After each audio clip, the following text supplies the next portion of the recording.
Microsoft has been selling Surface Pro models with basically the same design since 2015.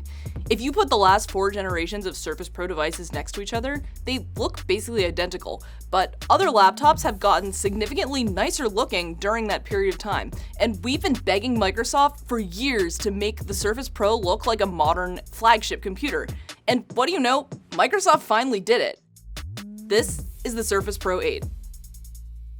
So take a look at the Surface Pro 8 and you're not going to see a lot of the Surface Pro 7. What it does look like is the Surface Pro X, the super thin, super light, and just gorgeous device that Microsoft released in 2019. The Pro 8 has the same powerful specs as the Pro 7, but it borrows a number of physical features from the Pro X. The result is one heck of a nice computer, and one that I'm glad Microsoft has finally made. So the biggest thing it's borrowed is the screen. The new Surface Pro 8 has a 2880 by 1920 13-inch display, which means it's almost an inch bigger than the Pro 7. Microsoft also made the side bezels much thinner. Now, the Pro 8 is also meant to function as a tablet, and you still need something to hold on to when you're using it as a tablet. So the top and bottom bezels are still somewhat chunky, but the clever thing about this design is that the keyboard cover actually hides the bottom bezel entirely when you're using the Pro 8 as a laptop, so it's really the best of both worlds. The other new thing about this screen is that it has a 120 Hz refresh rate, meaning the screen can show you up to 120 frames per second. So this is more common on gaming rigs, so most productivity and business laptops have 60 Hz displays. But even if you're just doing work in Office and Chrome, it totally makes a difference, and once you've used 120 Hz, you won't want to go back. The cursor is nicer to look at as you drag it around the screen, there's less lag when you're writing with the pen, and the scrolling is so much smoother. Whether you're blazing through a Google Doc or a very long Verge article, it just makes the whole Windows experience slightly nicer to look at, especially if you're using the touchscreen. Now, the downside of a 120 Hz refresh rate is that it negatively impacts battery life. So if you want to save power, you can also use the Pro 8 at the regular 60 Hz rate. So when I was using the Pro 8 for my standard office workload with the screen at 60 Hz, I was seeing close to 8.5 hours to a charge. Well, I was only getting around 7 with the screen at 120 Hz. Windows 11 is supposed to have a feature called dynamic refresh rate, which will automatically swap a device between 120 Hz and 60 Hz depending on the app you're using. But that's not a feature that the Pro 8 currently supports, and Microsoft hasn't given us a timeline for if or when we'll see it here. So for the foreseeable future, you need to dig into advanced display settings to change the screen's refresh rate, and that's kind of a pain. And unless you want to be doing that multiple times a day, you're going to be choosing between smooth scrolling and an extra hour of battery. So please, Microsoft, please give us dynamic refresh rate soon.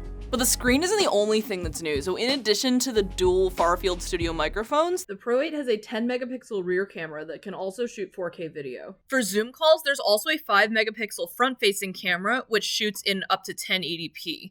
Speaking of Zoom calls, the 2-watt speakers sound pretty reasonable. You can actually hear the bass. The keyboard cover is made of carbon fiber, which makes it stiffer and sturdier than Surface Pro type covers we've seen in the past. It's not quite the typing experience you'll get from a full-size laptop, but it's certainly the best detachable keyboard that I've ever used.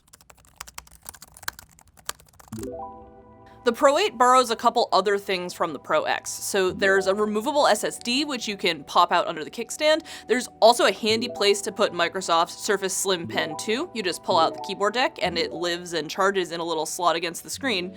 And there are finally 2 USB-C Thunderbolt 4 ports on the Surface Pro, in addition to a headphone jack.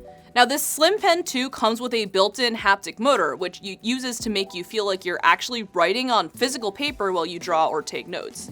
Even with the intensity cranked all the way up, the vibrations were pretty subtle. I could only feel them if I was paying close attention. Also, only a few apps currently support this haptic feedback, so I look forward to seeing Microsoft expand it. So our test model has the Intel Core i7-1185G7, which is one of the most powerful chips that Intel makes for thin and light laptops. This chip is in some of the best laptops on the market from companies like Dell and Lenovo, and it's probably more power than the typical Surface Pro user actually needs. My model also has 16 gigabytes of RAM, and it's fast. I was regularly running video calls over 15 to 16 Chrome tabs, a couple different apps, and even some streaming.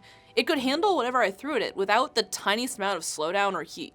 Now, that's about the bare minimum for this processor. It's a chip meant for powerful portable devices, so it would be very concerning if things were like freezing all over the place. But what's impressive here isn't just the Pro 8's speed, it's the fact that it's able to maintain that speed for long periods of time. So part of the reason Microsoft put an ARM chip in the Pro X rather than a big and fancy chip like this is that the X was so thin and light that Microsoft couldn't fit a fan inside. Now, when computers can't cool their processors with fans, they throttle them. That is, they bump down the chip's performance so it doesn't fry itself, which translates to your apps slowing down. But the reason the Surface Pro 8 has such a powerful chip is that it does have a fan. And that fan did a good job here. The chassis never got hot even when I was pushing it through pretty intense loads, and I was able to do that for hours at a time. In the past few years, I can't tell you how many people I've talked to who weren't sure whether to buy the Pro 7 or the Pro X. They wanted the Pro 7's powerful processor, but they hated the way it looked. And they loved the Pro X's design, but it wasn't powerful enough for the things they wanted to do. And it was hard for me to recommend either device to those people because they both came with serious compromises. The Pro 8 is the computer that those people have been waiting for. It combines the Pro X's flagship design with the Pro 7's flagship hardware. And for the first time, I think the Surface Pro line has a real mainstream flagship on its hands. It's finally a Surface Pro that's, well, pro.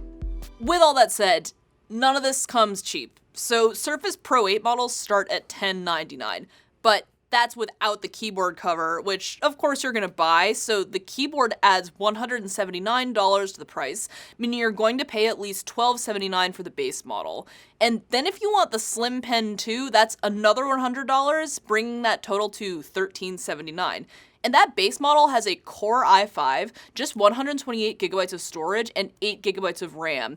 But then, many people probably want a bigger SSD and more memory for the work that they're doing. So if you want my spec'd up test model alongside the keyboard and stylus, you'll be paying $1879. That's a lot of money for these specs, guys. And while I don't have major problems with the Surface Pro 8, that price tag does limit who's gonna be able to buy this. Sure, it's got one of the most powerful processors you can find in an ultra-portable device, and it crams it into a beautiful chassis that's unbelievably thin and light. But most people will be able to find just as much power and better battery life for several $100s cheaper in a MacBook Pro or a Dell XPS 13. Again, that doesn't make a Pro 8 a bad device, but the people who it's gonna be the best device for are gonna be the people who are willing to pay a premium specifically for the Surface Pro form factor. That is, something as thin and light as a tablet, but with the power of a full-size computer. So in the past, that kind of device hasn't really existed.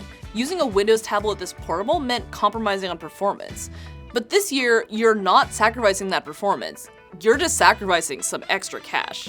Hey guys, if you enjoyed this review, make sure you go to theverge.com where we also have reviews of the Surface Laptop Studio and the Surface Go 3, and also make sure you like and subscribe.